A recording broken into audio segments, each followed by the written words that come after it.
I want you to look in Job chapter 1, verses 1 to 3. There was a man in the land of Uz, whose name was Job. And that man was blameless and upright, and one who feared God and shunned evil. And 7 sons and 3 daughters were born to him.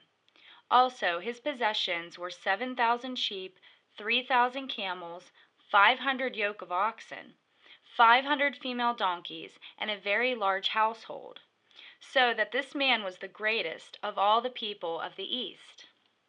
We know Job was honest inside and out, a man of his word, who was totally devoted to God and hated evil with a passion.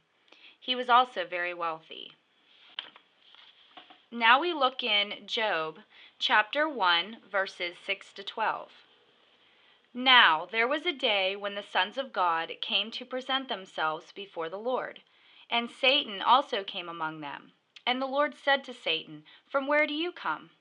So Satan answered the Lord and said, "From going to and fro on the earth, and from walking back and forth on it." Okay, then the Lord said to Satan, "Have you considered my servant Job, that there is none like him on the earth, a blameless and upright man, who fears God and shuns evil?" Meaning, God acknowledges that there's none quite like Job, who is honest and true to his word, totally devoted to God and hating evil. Okay, the Lord acknowledged this to Satan. Look in Job chapter 1, verse 10. "Have you not made a hedge around him and his household and all that he has on every side? You have blessed the work of his hands, and his possessions have increased in the land." Okay, meaning Satan says to the Lord, you make sure nothing bad ever happens to him, or his family, or his possessions, and you bless everything he does. He can't lose. But then, Satan went on to say to God that if God were to take everything from Job, then he would curse him to his face. Okay, and I want you to look in Job chapter 1, verse 11. "But now stretch out your hand and touch all that he has, and he will surely curse you to your face." God gave permission to Job to be tested by Satan. Satan only has authority that God gives to him, and nothing more than what God allows. Look in John chapter 19, verse 10 to 11. "Then Pilate said to him, 'Are you not speaking to me? Do you know that I have the power to crucify you and the power to release you?'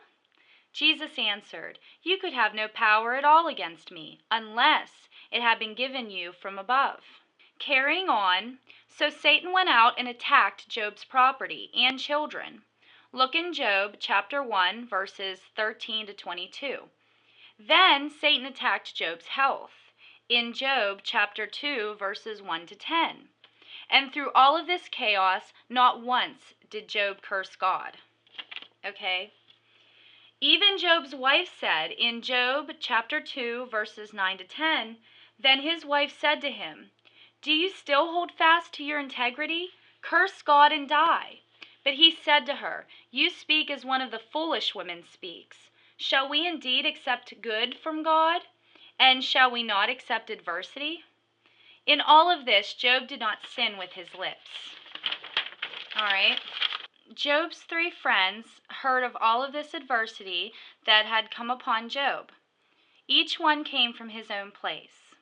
Eliphaz the Temanite, Bildad the Shuhite, and Zophar the Naamathite. For they had made an appointment together to come and mourn with him and to comfort him. And when they raised their eyes from afar and did not recognize him, they lifted their voices and wept. And each one tore his robe and sprinkled dust on his head toward heaven. Okay, so they noticed that Job was suffering greatly from all that Satan had done to him. Job was then comforted by his friends, as it says in Matthew chapter 5, verse 4. "Blessed are those who mourn, for they shall be comforted." And this went on for 7 days and 7 nights. So his friends urge him to repent of his sins. Look in Job chapters 4, 8, and 11. Okay, and read up on his friends. Job defends himself with each one and maintains his trust and faith in God. Job felt everyone was against him, and he could not understand why the wicked prosper. Job's friends did not believe his claims. So finally his friends give up. Okay? And I want you to look in Job chapters 32 to 38. All right?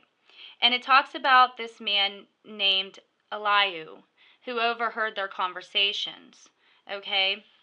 That they were having, that Job's friends were speaking with him about.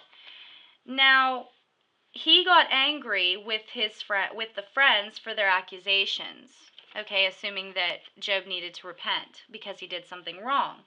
He is mad at Job because Job was hinting that maybe God is not just.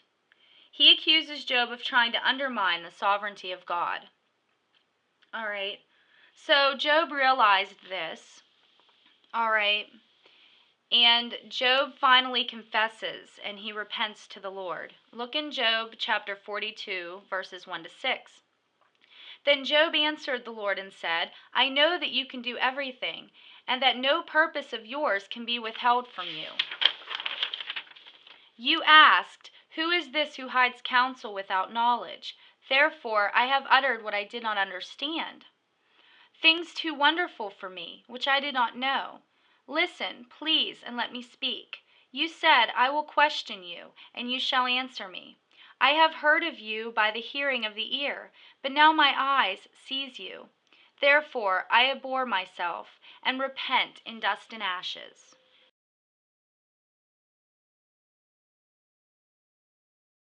That the Lord said to Eliphaz the Temanite, my wrath is aroused against you and your two friends, for you have not spoken of me what is right, as my servant Job has.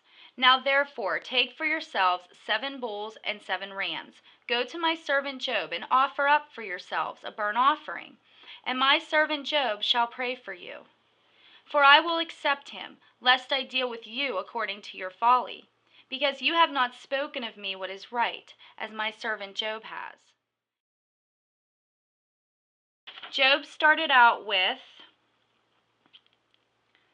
7,000 sheep, 3,000 camels, 500 yoke of oxen, 500 female donkeys, and a very large household.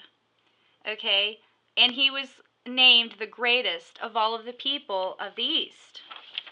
Now, in the end of all of the things that have happened to him, all right, this is what he has now, okay? For he has 14,000 sheep, 6,000 camels, 1,000 yoke of oxen, and 1,000 female donkeys. He also had 7 sons and 3 daughters, okay?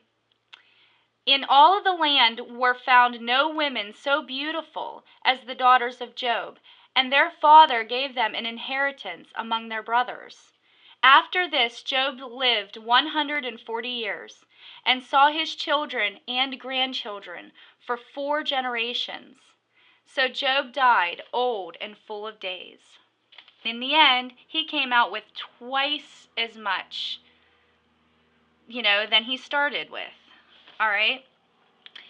Throughout Job's sufferings, he never cursed God, okay, once for his losses, or blamed God for all that came upon him. Satan attacked all he had, including his health, and Satan thought doing all of this to Job, would make him curse God to his face, but it never happened.